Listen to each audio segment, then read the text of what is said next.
Sa ating pinakamamahal na tagapamahalang pangkalahatan, kapatid na Eduardo B. Manalo. Sa pagsapit po ninyo sa ika-16 na taong makapangyarihan, matagumpay, punong-puno ng pagmamahal at pagmamalasakit na pamamahala sa buong iglesia. Katuwang po ang kapatid na Angelo Eranio B. Manalo, ang pangalawang tagapamahalang pangkalahatan.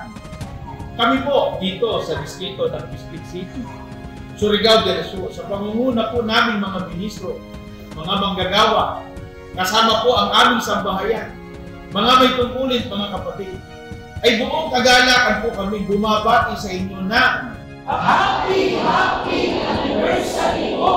Umiiyak kayo po!